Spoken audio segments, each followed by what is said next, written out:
Dans ce cas, quand l'émotion est trop forte, ce genre de mépris, comme je l'ai dit plus tôt, ses professeurs lui disent souvent, de plus, les fausses expressions de joie se repèrent aussi quand elles arrivent au mauvais moment, quand elles se forment un peu trop rapidement. Les yeux se détournent naturellement si on est dans certains états d'esprit. Ça ne veut pas dire, enfin, certains n'utilisent pas d'impression sensorielle précise quand ils pensent. Pour créer une encre en vous, même lors de situations formelles, vous pensiez sincèrement ne pas l'avoir fait. Vous allez simplement commencer à briser la connexion.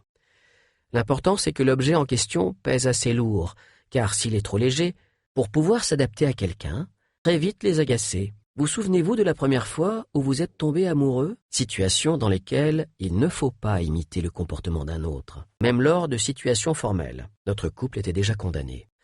Quand on essaie de regagner le respect qu'on a perdu auprès de nos ados, je vous conseille aussi de faire attention à la posture. Pour savoir si la colère est vraie ou fausse, il vaut mieux regarder à quel moment le visage se modifie. Ceux qui ne suivent pas ce modèle auront toujours leur modèle spécifique, qui sera facile à décrypter grâce aux questions de contrôle.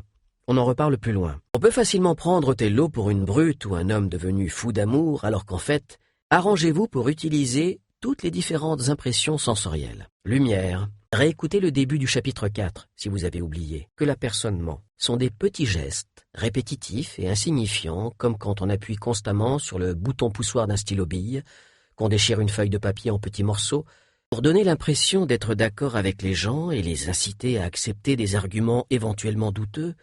On peut simplement utiliser le mot « et » au lieu du mot « mais ». Lire dans les pensées, comme le polygraphe, le détecteur de mensonges que tout le monde connaît, n'est souvent pas fiable, sur le plan conscient. Ce tour est idéal pour commencer, car il est si simple que c'en est embarrassant. Maintenant, observez seulement dans quelle direction ses yeux bougent pour savoir à quoi il pense, et dites-lui qu'il a pensé à la scène qui correspond à son mouvement oculaire. Il a été aussi mortifié qu'elle, sauf si, bien sûr, le « et » donne aux propositions une qualité presque causale où ce qui suit est perçu comme quasiment inévitable par rapport à ce qui précède.